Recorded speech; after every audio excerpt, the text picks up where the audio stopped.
নমস্কার। আজকে আমি কাঁঠালের বড়া বানিয়েছি, তো সেটা কিভাবে বানালাম আপনাদের সাথে শেয়ার করছি। এই দেখুন, কাঁঠালের কোয়া থেকে বীজগুলো ছাড়িয়ে নিয়েছি, তারপর মিক্সিতে পেস্ট করে নিচ্ছি। পেস্ট হয়ে গেছে, এটা একটা বাটিতে ঢেলে নিলাম। এখন এতে মিশিয়ে দেব 1 বাটি ময়দা আর 1 বাটি গমের আটা। আপনারা যে কোনো একটা দিয়েও বানাতে পারেন, ময়দা না হয় আটা, আর না হলে চালের গুঁড়ি দিয়েও বানাতে পারেন। আমার শাশুড়ি মা কিন্তু শুধু চালের গুঁড়ি দিয়েই বানাতো, খুব সুন্দর লাগতো। আর এই ছোটো বাটিটার 1 বাটি সুজি দিলাম।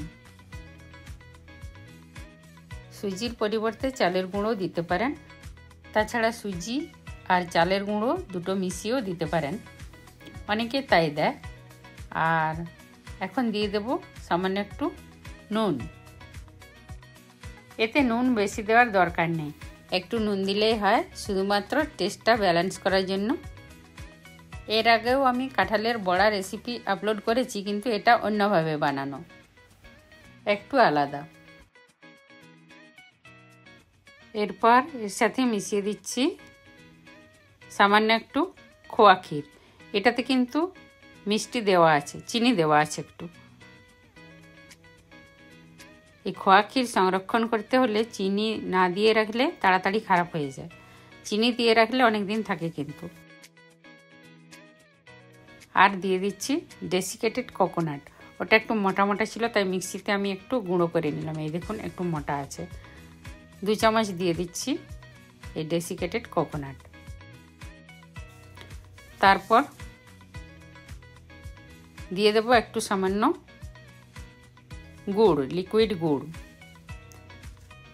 আমরা খুব বেশি মিষ্টি খাই না, আপনারা যদি একটু বেশি মিষ্টি খান তাহলে বেশি মিষ্টি দিতে পারেন, আর চাইলে চিনিও দিতে পারেন।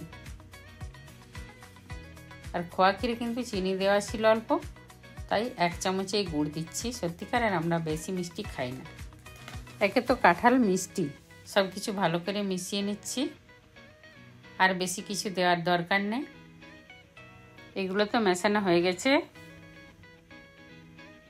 সুজি দেওয়া আছে, তাই কিছুক্ষণ ঢাকা দিয়ে এটা রেখে দেবো।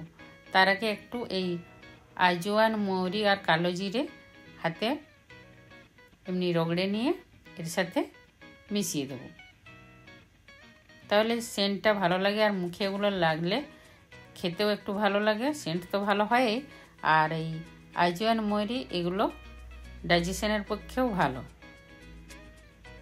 কালো জিরেও হেলথের পক্ষে খুবই উপকারী। ঢাকা দিয়ে রেখে দিয়েছিলাম 10 মিনিট, তারপরে ঢাকাটা খুললাম। এই দেখুন, 10 মিনিট পরে এই পেস্টটা চামচ দিয়ে আবার একটু মিশিয়ে দিচ্ছি। আর এখনই বড়াগুলো বানিয়ে নেব। তার জন্য একটা কড়াই গ্যাসে বসিয়ে দিয়েছি, আর কড়াইটা গরম হওয়ার পরে দিয়ে দিলাম রিফাইন তেল। এই বড়াগুলো ডুবো তেলে ভাজবো। তেলটা ভালো হয়ে গরম হয়ে গেছে। এখন ছোট ছোট বড়ার আকারে তেলের মধ্যে পেস্টটা ছেড়ে দিচ্ছি। এই দেখুন, বড়াগুলো এইভাবে দিয়ে দিয়েছি। ছোট ছোট করে বানাচ্ছি, তাই অল্প তেলের মধ্যে একসাথে অনেকগুলো ভাজা যাচ্ছে একবারে। ছোট ছোট করলে কি হয়, ভেতরটা সিদ্ধ হয় তাড়াতাড়ি, আর না হলে কাঁচাও থেকে যায় অনেক সময়। ফ্লেমটা লো করা আছে, তবু দেখুন দেওয়ার সাথে সাথেই বড়াগুলো হয়ে এসেছে প্রায়, তাই এগুলো এই ঝাঁঝরির সাহায্যে পাল্টিয়ে দিচ্ছি। আর ওই পাশটাও এইভাবে হয়ে গেলেই এগুলো উঠিয়ে রেখে দেবো। এই দেখুন হয়ে গেছে। এই কাঁঠালের বড়া ভাজতে বেশি টাইম লাগে না। ফ্লেমটা কিন্তু সবসময় লো টু মিডিয়ামেই রাখতে হবে। তুলে নিচ্ছি, এগুলো ভাজা হয়ে গেছে। দেখুন কালারটাও কিন্তু খুব সুন্দর হয়েছে। ব্যাস, 1 ব্যাচ বড়া আমি ভেজে তুলে নিলাম, আর বাকিগুলো এইভাবে বানিয়ে নেব।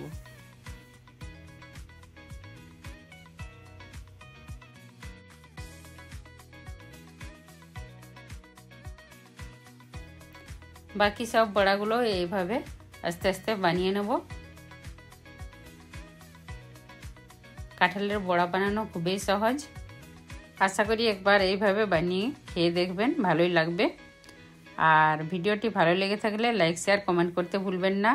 সিজন শেষ হয়ে এসেছে কাঁঠালের, চাইলে এখনও বানিয়ে খেতে পারেন। এতক্ষণ সাথে থাকার জন্য থ্যাংক ইউ। আবার দেখা হবে নতুন কোনো ভিডিওতে। আবার বলছি, ভালো লেগে থাকলে লাইক শেয়ার কমেন্ট করতে ভুলবেন না। এটা ছিল আমার ফ্রেন্ডশিপ ডে স্পেশাল কাঁঠালের বড়া। বন্ধুদের জন্য বানিয়েছি, তাই কাঁঠালের পাতা দিয়ে সাজিয়ে নিচ্ছি। তারপরে নিয়ে চলে যাব ওখানে, আমাদের টি পার্টি চলছে। এতক্ষণ সাথে থাকার জন্য থ্যাংক ইউ। আজকের মতো রাখি, বাই।